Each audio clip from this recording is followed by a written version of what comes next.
Welcome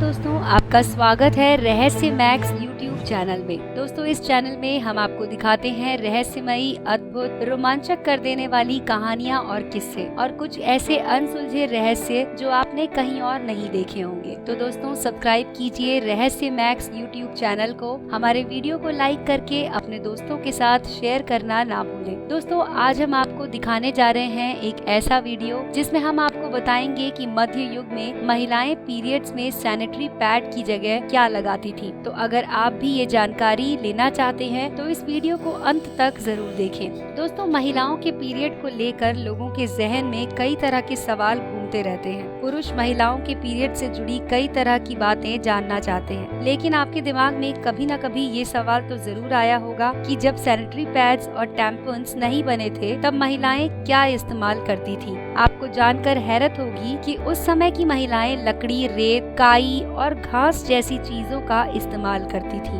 Ben Franklin ने सबसे पहले डिस्पोजेबल सैनिटरी पैड्स का आविष्कार किया, लेकिन इसका इस्तेमाल पीरियड्स में नहीं, युद्ध के दौरान घायलों के शरीर से बहने वाले खून को रोकने के लिए किया जाता था। इसके बाद व्यावसायिक रूप में महिलाओं के लिए डिस्पोजेबल पैड 1888 में मार्केट में मिलने लगे। आइए जानते हैं कि सैनिटरी पैड्स के आधुनिक रूप से पहले महिलाएं कुछ इस तरह के पैड्स का इस्तेमाल करती थी। सबसे पहले है पैपिरस। मिस्र में ब्लीडिंग रोकने के लिए महिलाएं पैपिरस का प्रयोग करती थी। ये एक तरह का लिपि पत्र होता है। पीरियड्स में महिलाएं इसे भिगोकर सैनिटरी पैड्स की तरह इस्तेमाल करती थी। मांस का मतलब होता है काई। पहले महिलाएं काई इकट्ठा करके एक कपड़े में लपेटती थी और फिर इसे इस्तेमाल में लाती थी। ये एक अच्छा तरीका था, लेकिन काई में बहुत सारे परजीवी भी होते थे जो इंसानी जिस्म में जाने के बाद फायदा तो नहीं पहुंचाते थे। इसके बाद दोस्तों, रेत का इस्तेमाल चाइनीज महिलाएं ब्लीडिंग से बचने के लिए करती थी। इसे एक कपड़े में भर कर उसे कस के बांध देती थी और जब रेत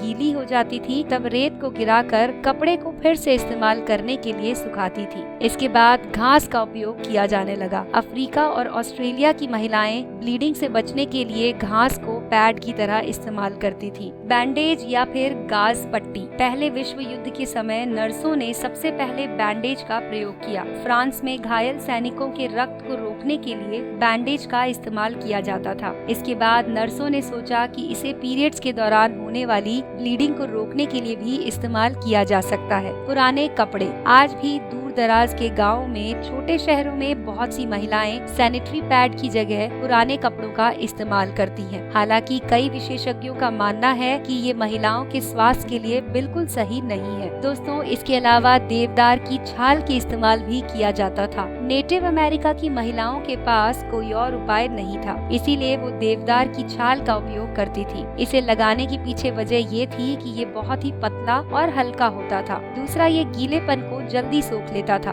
इसीलिए वहाँ की महिलाओं का पसंदीदा सैनिटरी पैड रहा होगा देवदार की छाल। ऊन का इस्तेमाल। रोम में महिलाएं ऊन का इस्तेमाल करती थी ब्लीडिंग को रोकने के लिए। भेड़ के बालों से ऊन तैयार किया जाता है और इसी ऊन का इस्तेमाल यहाँ पर किया जाता था। लकड़ी। दोस्तों, सोचिए कि पीरियड्स के दौरान अपने गुप्तांगों के पास लकड़ी का टुकड़ा लगाना सोचकर ही रोंगटे खड़े हो जाते हैं। ग्रीक की महिलाएं लिंट की लकड़ी को अपने प्राइवेट पार्ट्स में एडजस्ट करती थी जिससे ब्लीडिंग रुक जाए। ये सैनिटरी पैड की तुलना में बहुत ही खतरनाक और डरावना उपाय था। इसके बाद दोस्तों, जानवरों की खाल का भी उपयोग किया जाता था। ऐसी जगहें जहां ठंड का प्रकोप सबसे ज्यादा होता है, वहां महिलाएं पशुओं की खाल को पैड की तरह इस्तेमाल करती थी, क्योंकि बर्फ जमी जगहों पर कोई और उपाय भी नहीं रहता था उनके पास। सैनिटरी बेल्ट्स का इस्तेमाल होता था। सैनिटरी पैड्स का सबसे पुराना रूप था सैनिटरी बेल्ट्स। ये डायपर की तरह था जिसमें इलास्टिक बेल्ट लगी होती थी और इसमें कॉटन पैड फिक्स किया जाता था। इसे पहली बार 18वीं शताब्दी के आसपास बनाया गया था, जिसका चलन 1970 के दशक तक रहा। दोस्तों, ऐसी महिलाएं जो पीरियड्स में कुछ भी इस्तेमाल नहीं करती, ऐसा भी कुछ चलन था भारत में। में ऐसी बहुत सी जगह हैं जहाँ पर ये किया जाता था। आदिवासी इलाकों में तो उन्हें कभी भी सैनिटरी नैपकिन्स नहीं मिल पाते थे, इसीलिए पीरियड्स के दौरान ये लोग कुछ भी इस्तेमाल नहीं करते थे। इसकी एक वजह ये है कि भारत में पीरियड्स पर खुलकर कभी बात ही नहीं होती और पिछड़े इलाकों में तो आज भी जिस महिला को पीरियड्स आते हैं उसे सप्ताह भर तक अशुद्ध समझा जाता है। इतने दिन तक वो अपने ही घर में अछूत हो जाती हैं और उन्हें पानी तक छूने नहीं दिया जाता। कई जगह तो महिलाओं को पीरियड्स के दौरान दूसरे कमरों में या फिर झोपड़ियों में रखा जाता है और वहाँ कोई नहीं जा सकता था। तो दोस्तों ये था हमारा वीडियो जिसमें हमने आपको बताया कि मध्य युग में महिलाएं पीरियड्स में सैनिटरी पैड की जगह क्या लगाती थी। अगर आप भी इस तरह की कोई जानकारी हमारे साथ शेयर करना चाहते हैं तो उसे हमारे वीडियो के कमेंट सेक्शन में लिखकर हमें बता सकते हैं। देखते रहिए रहस्य मैक्स यूट्यूब चैनल। वीडियो को लाइक करके अपने दोस्तों के साथ शेयर करना ना भूलें।